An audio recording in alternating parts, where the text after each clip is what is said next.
listening to the Caffeinated Thoughts Podcast. Hi, this is Shane Vander Hart. Welcome back to another episode. Today I had a conversation, or I feature a couple conversations I had with two candidates. The first is a conversation I had with Iowa Secretary of State Paul Pate late last week. He explains what he's done in his role as Iowa Secretary of State and what he plans to do if reelected. And then I had a conversation just today with Battaglia, who's a Libertarian nominee for Attorney General of Iowa. So before we get to those interviews, first a word from our sponsor. At American Principles Project, we believe that human dignity should be at the heart of public policy. We work in all 50 states and in Washington, D.C. to promote life, religious freedom, local control over education, authentic economic progress for working Americans, and a return to constitutional principles such as federalism. Want to help American Principles Project? Visit our website today, AmericanPrinciplesProject.org. That's American Principles, PLES, project.org. Sign up for email updates. Help us out. We want to work with you. That's AmericanPrinciplesProject.org. Without further ado, here's my conversation with Iowa Secretary of State Paul Pate. So, Secretary Pate, welcome to the Caffeinated Thoughts Podcast. It's great to be here. So, I just wanted to ask you, first of all, you've been, I think, attacked relentlessly over the voter ID bill, over some misconceptions about, the voter ID.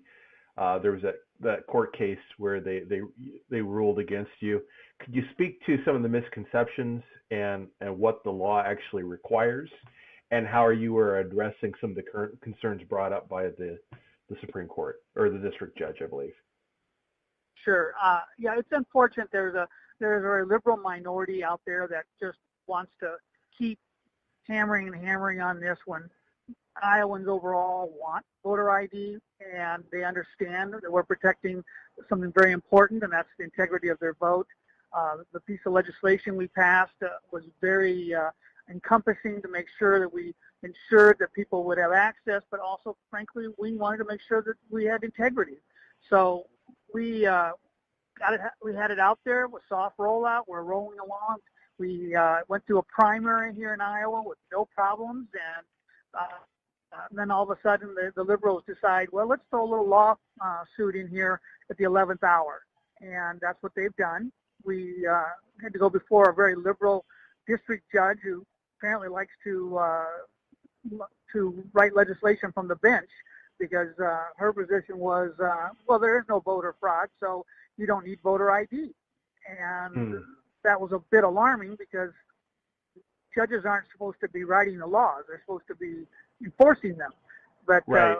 we took it to the Supreme Court, Iowa Supreme Court, and we're pleased that we had a stay, if you will, on the soft rollout part at the polling site. But what we unfortunately had to do was on the absentee portion, we were not able to implement the requirement that they use the voter ID PIN number that we've assigned. Okay. So that component wasn't used. And I say I'm disappointed, because 40% of Iowans are voting absentee, and that was always my main concern going into this, is we don't see those people. We don't know who they are. And it's hard to know if they're really legit or not, because there was not a security mechanism. Now we're putting those in place now, so we'll know more in the future. Okay, so I talked to this week your Libertarian opponent, and she's actually an opponent of voter ID. She says, one, it costs too much money, and two, that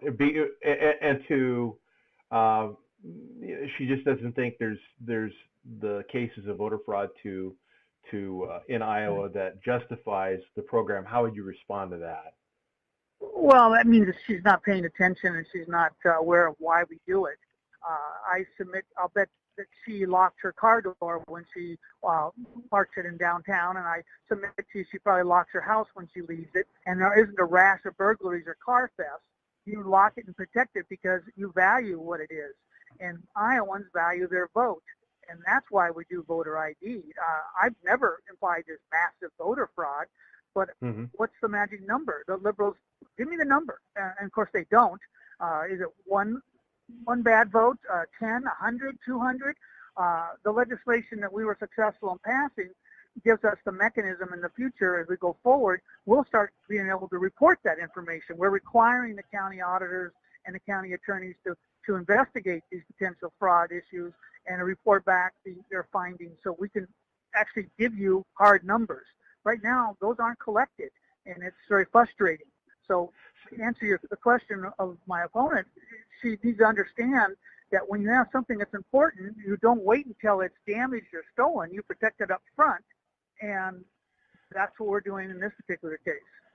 So, and you're basically saying too that there's more cases of this than most Iowans realize. It's just it doesn't get reported and investigated. Yeah, I believe there probably are some instances out there, but I can't give you a hard number. And what I do know is we have had several very close state legislative races that were determined by 10, 20, or 100 votes, and that's where we want to make sure that we only count legitimate votes. And whether that's a problem with people who shouldn't be registered or aren't really eligible, whether it's people that are voting more than once, we have caught those in the past, and we've prosecuted those instances. But there's also problems with same-day voter registration where people might be registering, and we get bounce backs where after the election, the auditor can't figure out where they're really at because the address they wrote down is not getting mail delivered to them. So we turn into detectives having to track them down and see if they just put a wrong address down or if they perhaps weren't legitimate. So there's a lot of questions we need to get answers to, and the Integrity Act we passed is a big part of giving us those resources to do it. Okay, so Democrats and your Democratic opponent, Deidre DeJure, basically, they're saying, hey, voters are going to be disenfranchised. How is it that how in the law are you making sure that nobody, people who are eligible to vote can vote? First off, 92% of Iowans have a driver's license, so we're already off to a good start.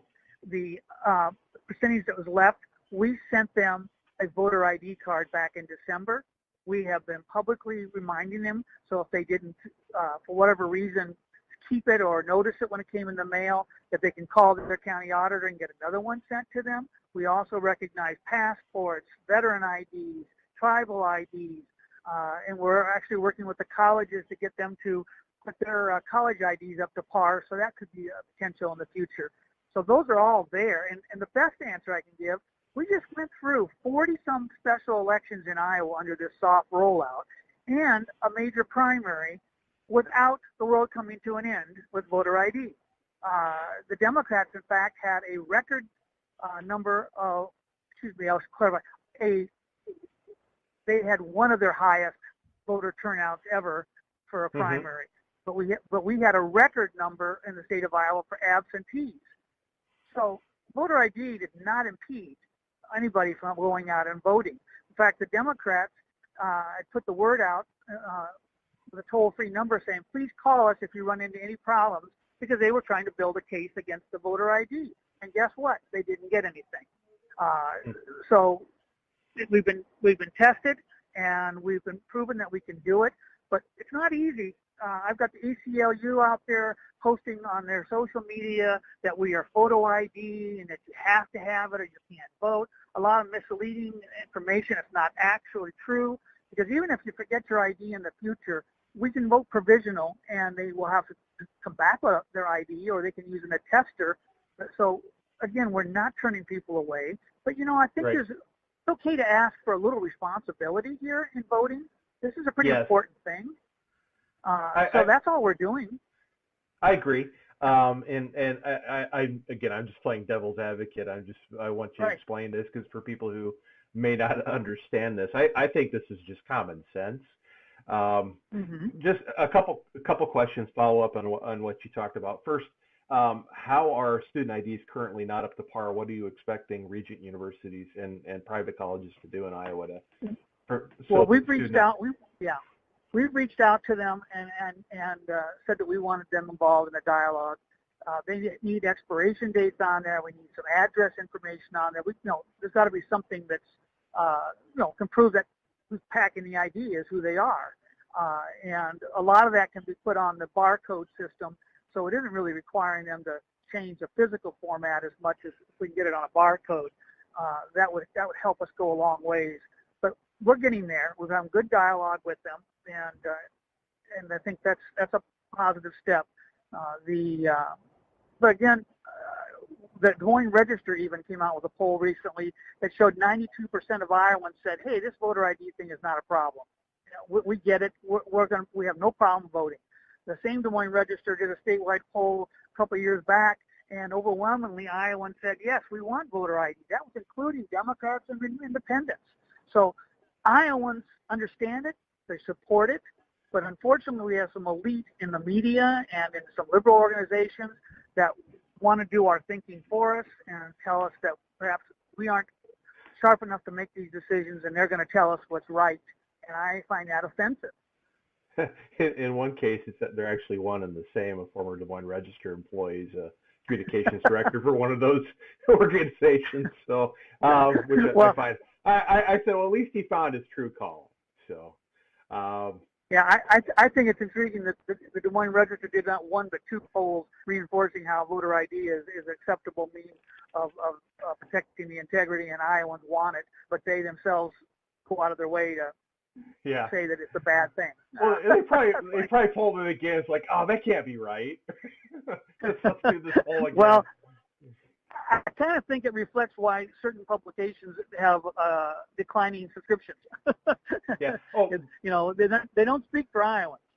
Right. So, the other follow-up question I had to this discussion about voter ID, I'm not sure. I know I have kind of I'm not entirely sure I quite understand what provisional balloting is, and so I'm going to assume my listeners don't. Could you explain that to us? Okay. Yes, that's a good question. I call it the safety net. We've had that in place for some time, and we still do. It's when a person comes in to vote, if there's any kind of question of technicality that maybe we're not sure that person should be voting, it could be an issue dealing with establishing, are they really the resident at this address? Do they have their voting rights returned if they're a felon? Some of those kind of, or perhaps we believe they voted absentee. So what happens is the poll worker will let them vote, but they put it in an envelope, and it is kept separate. It does not go into the total, with all the other votes. And then the county auditor will review these with the appropriate processes to see if they should be considered and put into the final vote totals. And the individual has every right to make a case for what they believe, why they think they should be voting. But what it does is it doesn't stop them from voting on election day, but it also does not compromise the integrity by putting it in the box without checking it out to make sure it's right. So once it's checked out, then it's counted? Correct. Okay. Should you be reelected, where do you want to take the Secretary of State's office in the future? I mean, what can we expect, 4 years from now? Well, the mission's not over. We've got to finish this voter ID initiative. If my opponent is successful, they're not going to show up in court. They're going to let the court say no voter ID. So all that we've worked for will be dismantled and put to the wayside, and that's not acceptable. So I've got to finish that job, and we clearly need to work on ensuring that the counties have all the resources they need to protect the integrity from cyber attacks and from other fraudulent efforts in voting, because in my opinion, one fraudulent vote is too many. And that's where the liberals and I differ. They seem to think it's okay if a few go through, and I don't believe that's accurate at all. And to me, participation and integrity are not mutually exclusive. You have to have both. Well, you don't have to have too many, especially if it's coordinated in a particular. I mean, we've had House legislative races decided by fewer than 20 votes, so you don't really need that many fraudulent votes to make a difference. Well, that's part of it, and frankly, there's also the fact that if Iowans see this and start looking at going like, well, obviously my vote doesn't matter if you're letting these other people vote fraudulently. Thus, why bother to vote? Or better, worse yet, they're going to say, well, that's not my governor, or that's not my president, or that's not my congressman, because I don't think they're enforcing the integrity. And that's not acceptable. And frankly, not only the liberals are creating that problem, but that's what I believe the Russians and others bad actors are doing. They can't hack Iowa. We vote by paper ballot, but they can mess around through the social media and try to convince Iowans or Americans that there's some question of the integrity, and then they win their battle. And we can't accept that. We've got to push back and fight back and protect what's valuable to us, and the vote is certainly one of those. Okay. Election security and overseeing elections is just one half of your job.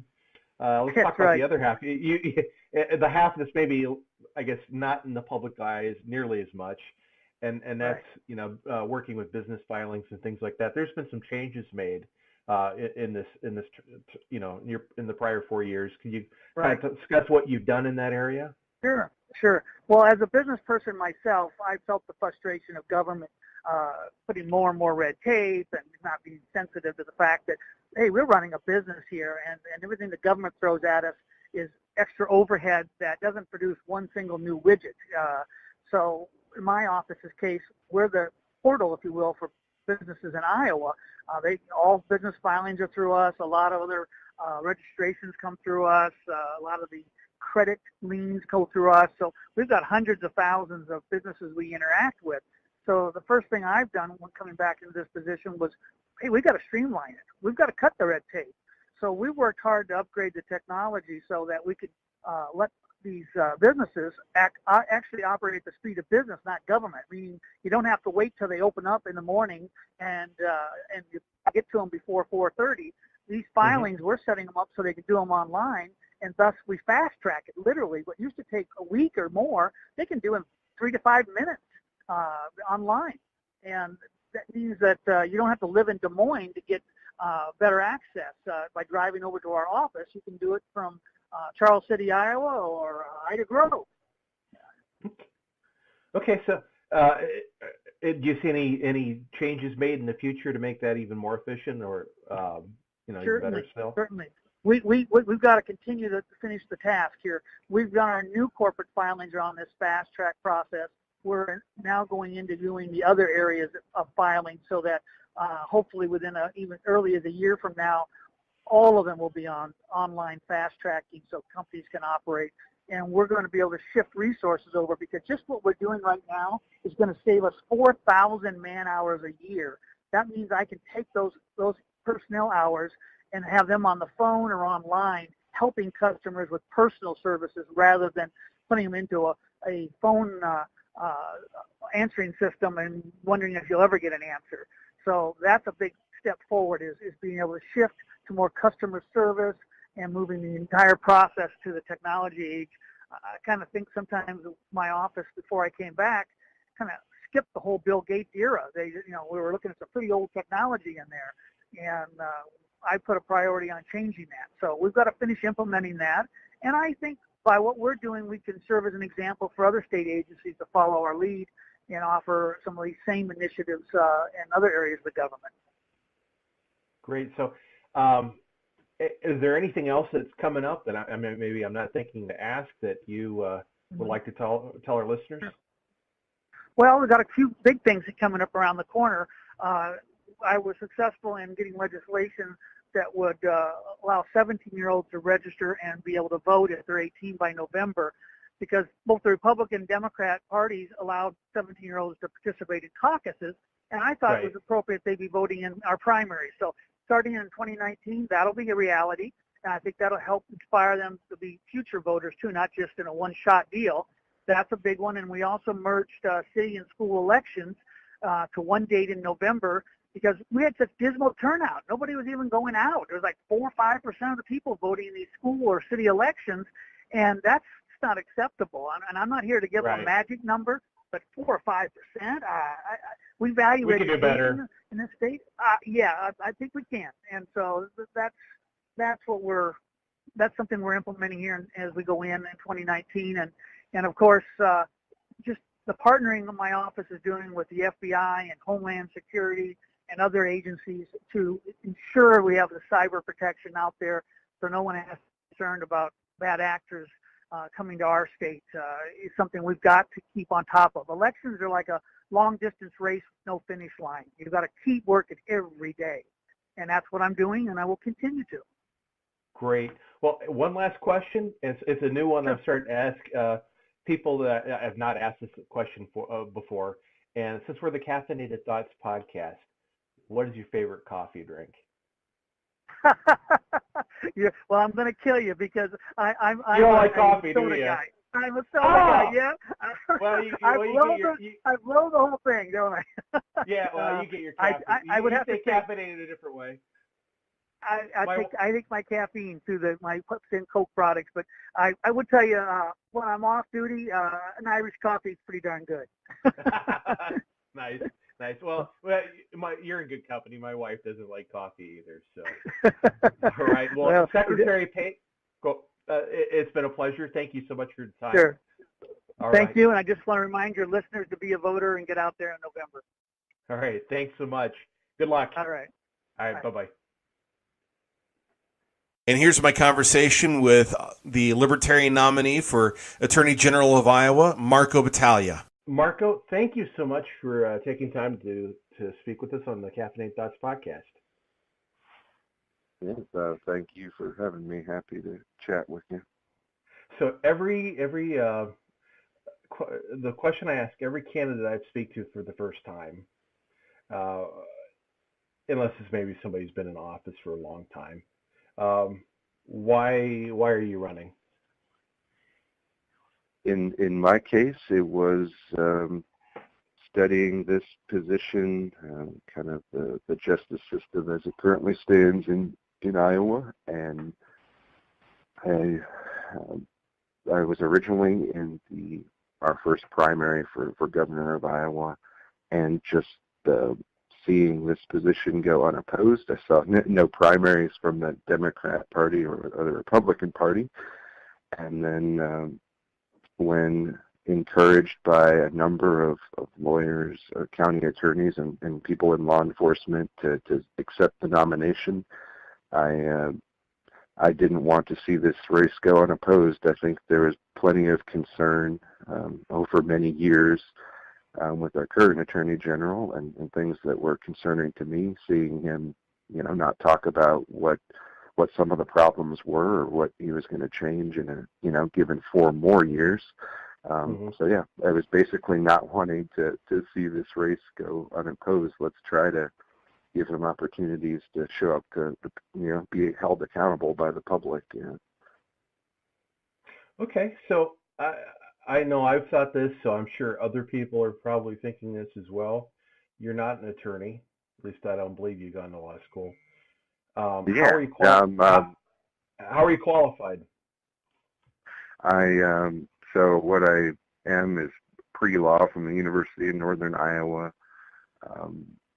I've had multiple curriculum of study in legal research, specifically Iowa legal research, writing for law, the Iowa rules of courts, and actually spoke with a number of people that are on the bar in Iowa that still encouraged me to run, it being an elected position.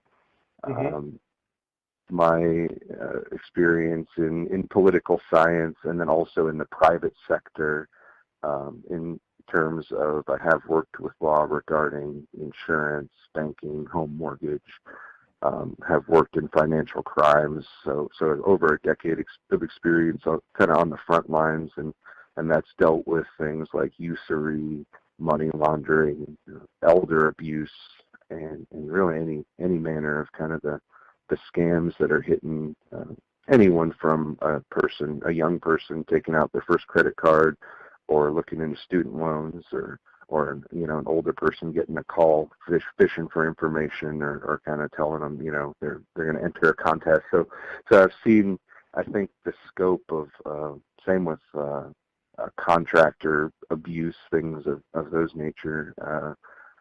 Kind of seen the scope. I worked on cases from the private sector and different aspects of the legal system that way. So I feel like I'm more on the pulse than our current AG, because I don't know that he's kept up on new sorts of scams and technology. I know Adam Gregg, when they debated, kind of made a comment that he didn't even use email, and he didn't come back to say that he did. So I don't know. I've never heard an answer as to whether he kind of is hip to the new technology. He's got people that email for him. Oh yes, and he's been notoriously bad at meeting with, even if it's county attorneys or law enforcement or especially the citizenry. I was privileged in that I got a call from the Assistant Attorney General Tabor. That's how he speaks to me. So I just wanted to make sure that he was getting these debate invites, and so the Assistant Attorney General called me and said yes, he's received them, but he is not going to be accepting any of them. So there was 4 opportunities for us to debate, as well as an Iowa State Fair opportunity that we were both invited to do the Iowa State Fair kind of stump speech, and I was accepted and present at all of these. One was a League of Women Voters event, and then the Iowa Press on public television, and then Simon Conway from WHO gave both of us an open mic. So kind of across the left to right spectrum, there was plenty of opportunity. Even if he just wanted to take the softball and do kind of the debate in front of a extremely liberal crowd, I would have been just fine to do that myself. So it's definitely the ball's been in his court at least on 4 occasions, and he has. I've shown up and he has not. So I think best I can gather is that he did not want to draw attention to someone else. Seeing. Probably not knowing exactly my knowledge of the law or on liberty matters. Maybe he thought he would only lose by getting more attention to someone else in the race. So kind of made his decision, I guess. So he's not really campaigning at all, it sounds like. No, it's really been, as far as I'm aware, in the last week, he has had some Democrat-only events, and they turned into fundraisers, which is kind of absurd to me because if you're not campaigning, why are you raising funds? It was touted as a free breakfast, and then they asked for the $50, the $150, the $500, the $1,000 donation. And last weekend he actually had a guest, Steve Bullock, who is governor of Montana, and I don't know what you know about him, but he seems to be lawsuit happy, just like Tom Miller, and also very poor on the Second Amendment. So it was kind of interesting, and at the same time, I actually got an endorsement from former Governor William Weld, who was the VP candidate for the Libertarian Party, and that was kind of a nice. Yeah, and state attorney general, I believe. He was a federal attorney at some point, but I think Clinton actually asked him to be the ambassador to Mexico at some point, and he turned that down. But that was actually an honor because it made it very apparent to me that he read through my platform. And that he's been kind of listening and learning to some of the concerns that people in the Libertarian Party had with, a high-profile Republican joining the party. Right. So circling back to the original question, there is no statutory requirement for you to be an attorney or member of the Iowa Bar, correct?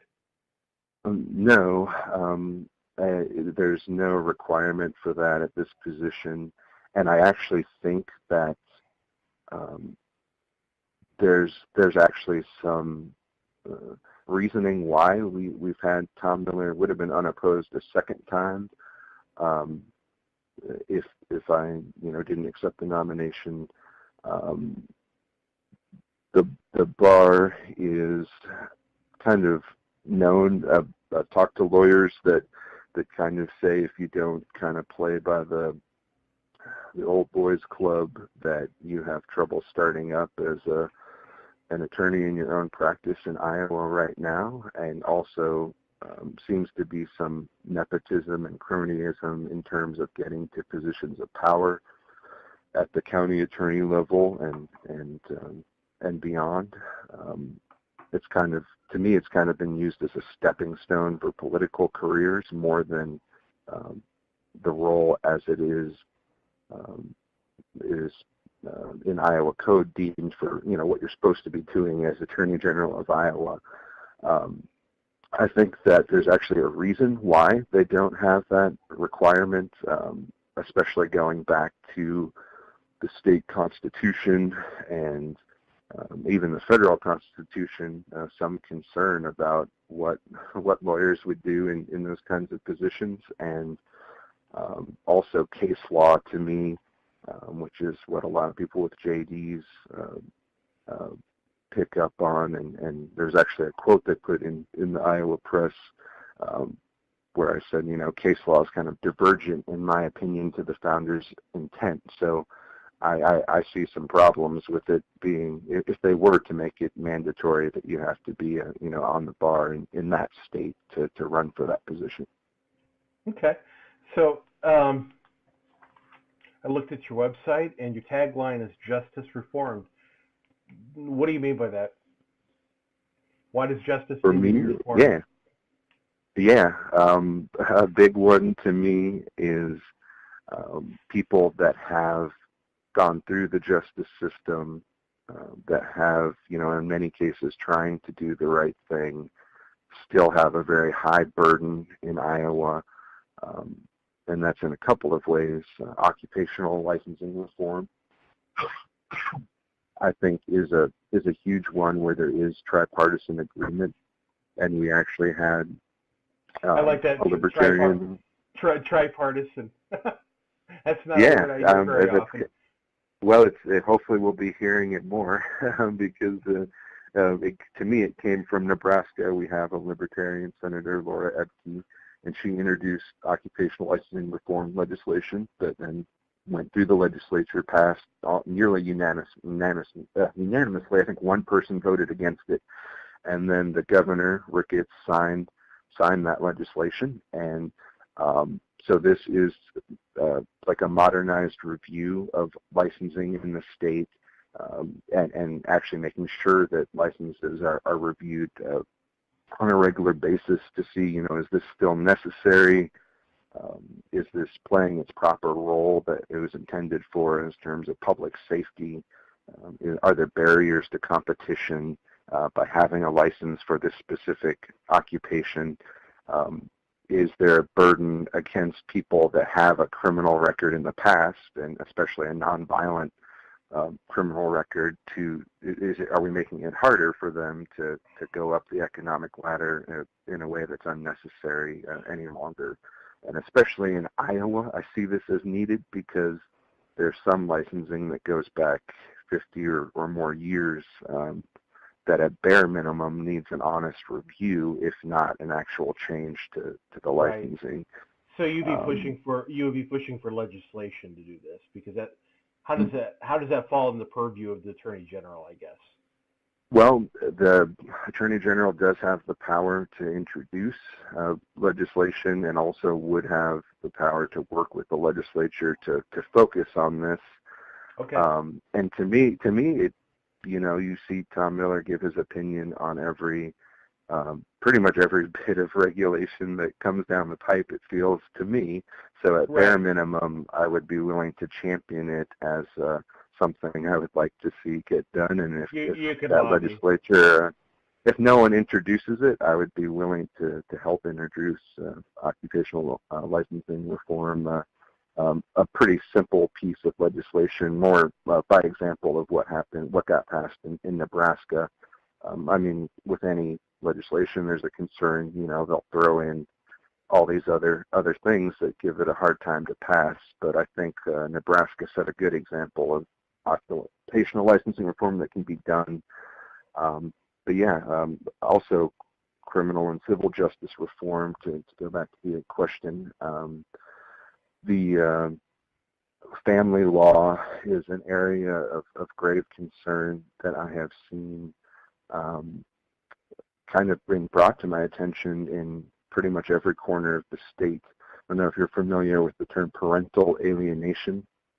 No, I'm not. What does that mean? Okay, so I kind of have an idea what it means, but what does it legally mean? Sure.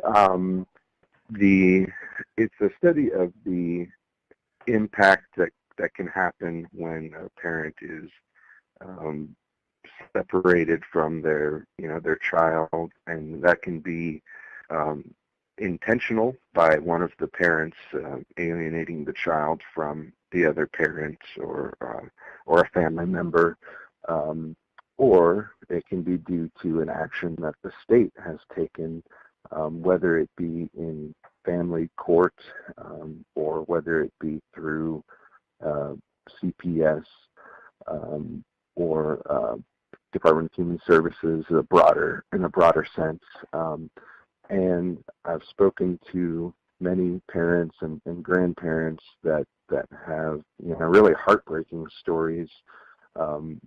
There's actually currently an incentive, sort of like I don't know, the renewable fuel standard. There's an incentive that connects us to the federal government every time that a child is actually taken from their biological parent or from a guardian that the state did not appoint and given into foster care. There's money given to us from the federal government. This actually stems from a Clinton family law legislation that went through during the Clinton administration, and Bill Clinton signed it. I think we need to work to remove the incentive, and that this needs to be a matter of criminal law. If someone gets charged, with a crime where they've harmed their child or harmed a child, that is a whole different ballgame, and we can be tough on that. But in many of these family law matters, there's no trial of criminal activity. There's no, you don't have due process. You have less due process than someone that murders someone in Iowa. So that's definitely an area we want to shine light on.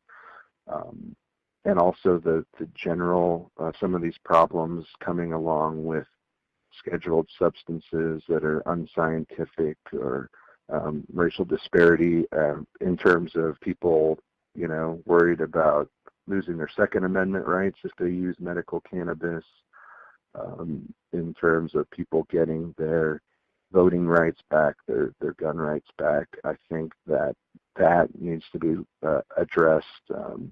Another huge one is the backlog on rape test kits.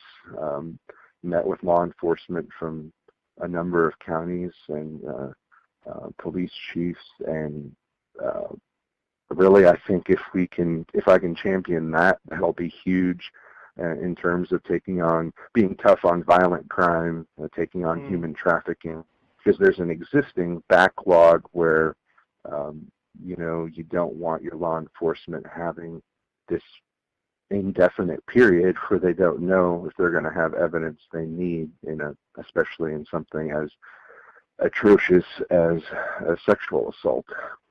Right. But those are some of the general areas. Civil courts are kind of a mess too, in terms of we have these nitrate issues and people that don't want a CAFO, a large farm unit moving in next door. And in terms, to me, the civil court is the best way to handle those things. But right now, there's a lot of barriers to people getting a lawyer, or a lawyer that's willing to take on such a case, whether that be taking on, Department of Human Services, or that be taking on eminent domain abuse. To me, there's a lot that needs to be looked at minimum, shine light on these issues. Why are the civil courts not working to the point of where we think we need legislation regarding the nitrate issue and who's going to pay for it? Whereas to me, the most fair way would be to see maybe why the civil courts aren't functioning as intended.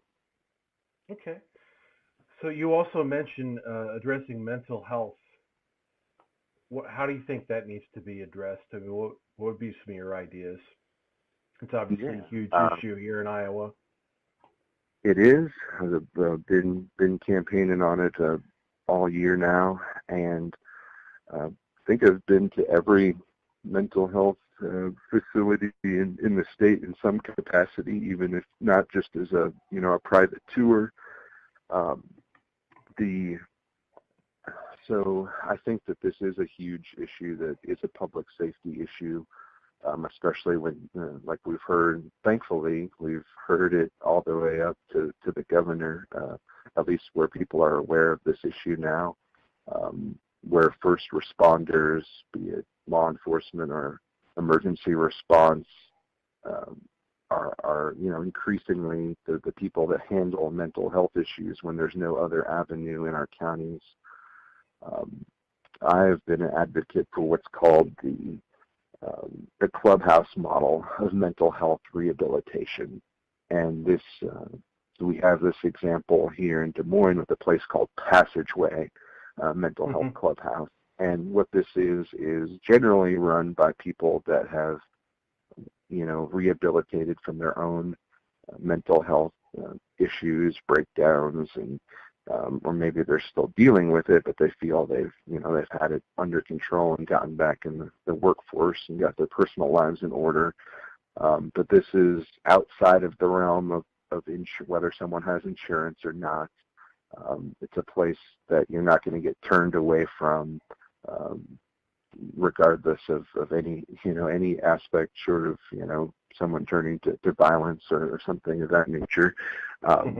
And you actually work side by side with the people at the clubhouse. It starts out with maybe somebody just needs to get cleaned up or learn how to get proper nutrition if they've been so far gone. So starting with cooking and cleaning up after yourself, and then getting back into the workforce, helping people find active work and find employers that are willing to accept that, hey, this person could be a great worker, but they're working out of a mental health situation or something that they're going to have to deal with their whole lives, depending on the issue.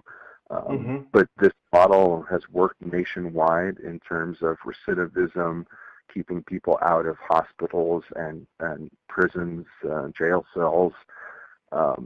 Just basically, if we have the bare bones to have support like this in every county, and thanks to legislation signed by the governor last cycle, that kind of bare bones to get support, at least in a tri-county area everywhere in the state, is there. But it doesn't mean that people are actually receiving support yet. Just kind of means, hey, here's a path to how we get there. So this next session and the next couple of sessions are going to be huge. So I think getting people in statewide office and leadership positions that have a grasp of what's going on the front line is going to be huge, even if that is just us trying to work together with all existing political parties and the independent or two that we have. Even if it's just lobbying and conversation, I think it's going to be huge. Once again, if it came down to it, where a lawsuit or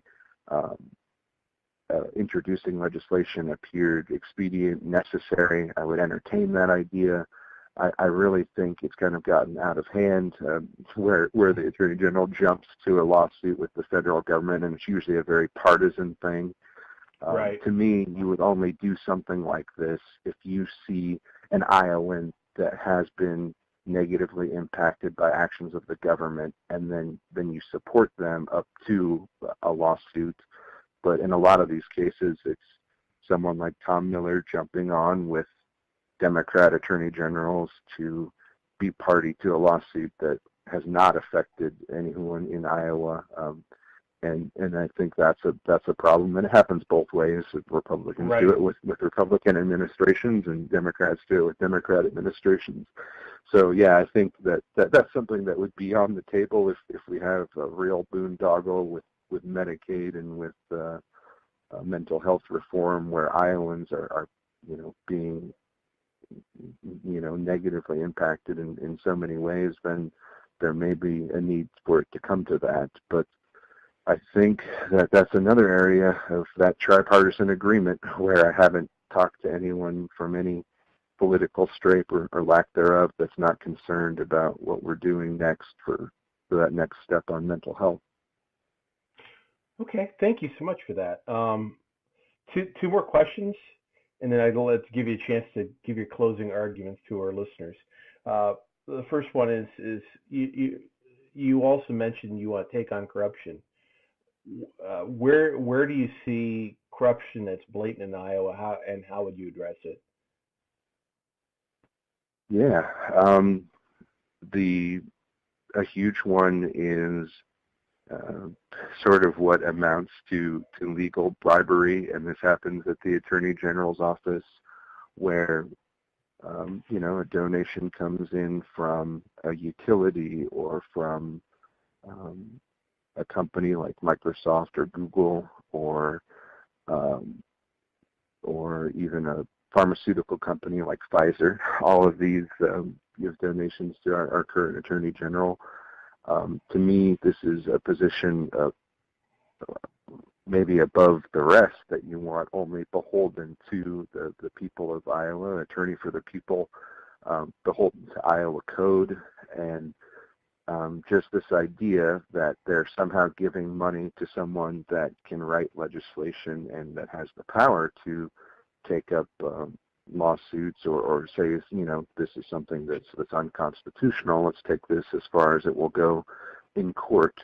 To me, this idea that someone in that position is taking unethical donations. In one case, Citibank is another one that goes to the current Attorney General. So when you're actually dealing with banks that are under the radar for money laundering, for usury, to me, though it might not be blatant corruption, it's still a problematic thing to kind of be pocketing money on the side from these sorts of people that you may have to be legislating on or deciding, legal matters regarding actions that they have taken. Parental rights and county attorney level is another area where it just seems like whenever people are not getting due process in Iowa, there's a problem to begin with. And then we have to look at, is this how they are being prioritized to handle these situations? It's kind of in a systemic seeds of corruption from the top down, and my prerogative. So look at things like nepotism and cronyism in the judiciary at the county attorney level, in terms of just a basic law. Is a law unconstitutional or burdening the people of Iowa? So to me,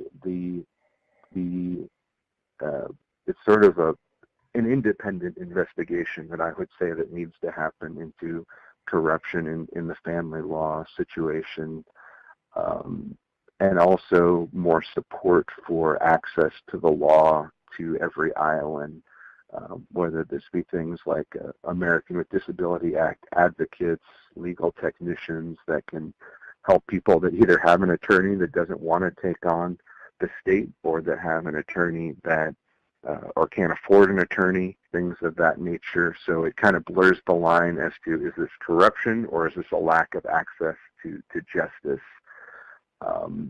But yeah, to me, a lot of what has stopped our path to more medical freedom, whether that be ending certificates of need, which even surprisingly a number of Democrats that have gotten on board with kind of shocked me. But working to kind of have a more direct and transparent access to the medical system, to doctors, working so more doctors can start up things like Cash for Care if they so choose. There's really across the lines, I see things that borderline on corruption and corrupt practices. Same with going and raiding people that are trying to sell cannabis oil and other, even other things, other items that are currently scheduled but that are medically assisting Iowans currently. And I see a lot of problems with the mess we're making in that market. Not allowing a freer market in even hemp and cannabis sales across the board agriculturally, but there's a lot of money being talked about, and I really just want to keep us from creating a gray market where we're actually taxing people so much on these new markets and restricting them so much that there's still going to be criminal activity selling them outside of the system. Right. So just a quick question. This is yes or no. I guess you could add caveats if you need to. You would enforce, as Attorney General, enforce all Iowa laws, whether you agree with them or not? Yes. Okay. Yeah. The only caveat I would have is that did this get passed appropriately in accordance with Iowa Code and the constitutions, and then at that point, I think that is not a role of the Attorney General to continue to seek a change that has passed through the legislature, been signed by the governor. Okay. Final question. This is Caffeinated Thoughts Podcast. So, what's your favorite coffee drink? I honestly have I don't have a specific favorite, but I don't put anything in my coffee. I just take it the bean and the water as simple as possible. All right. Well, hey, any just brief closing argument for our listeners before I let you go? Yeah, I appreciate the time. Send any questions to battagliaforiowa.com or Marco Battaglia at protonmail.com, or just type in my name and my social media will come up. So send me any questions. Spell your name because it sounds different than it's spelled. Yes, Marco, M-A-R-C-O, Battaglia, B-A-T-T-A-G-L-I-A, and then it's for Iowa.com. And I really think we need to look at the law and Iowa Code in terms of harm reduction. Is this effective in our modern society, in the future we want to see for Iowa? And then the judiciary, the county attorney level, I want to see simple and to the point legislation, persecution, and I want to see accountability. I don't think anyone in the state is above the law. I don't think anyone in D.C. is above the law. We're going to have, I think we are going to see some headbutting with even the major financial system, what the Federal Reserve is doing, sound currency, and I think that getting people that aren't going to play this football between Democrats and Republicans into state positions is going to be very beneficial to the citizenry, even maybe on a broader scale, and what's going on at the federal level between butting heads with fiat currency and the Federal Reserve. I would support any president that wants to take up those issues. And I think getting people in there that don't want to fight they're not necessarily looking for a fight with a state legislature or the federal government or a president. You're only going to stand up to those various areas of governance if an Iowan is being harmed, and there's a clear-cut case to why that Iowan is being harmed by this action. All right. Well, hey, thank you, Marco, for coming on. I appreciate it, and good luck to you. Yeah, I appreciate it very much. Have a good day. All right. Take care. Bye. And that concludes today's episode of the Caffeinated Thoughts Podcast. Thank you so much for listening. If you happen to be listening to this podcast somewhere other than on our website, please be sure to check out caffeinatedthoughts.com. Again, that's caffeinatedthoughts.com, CAFFEINATED Thoughts. You can Google it. It'll show up at the top of your search screen. Be sure to check out our website because that's where we're putting up 3-4 articles a day generally. At least that's how it's been the last couple months anyway. So you don't want to miss a single update from us. That's news and commentary from a conservative Christian perspective. Also, be sure to like us on Facebook, follow us on Twitter, sign up for our emails. That way you don't miss a single update.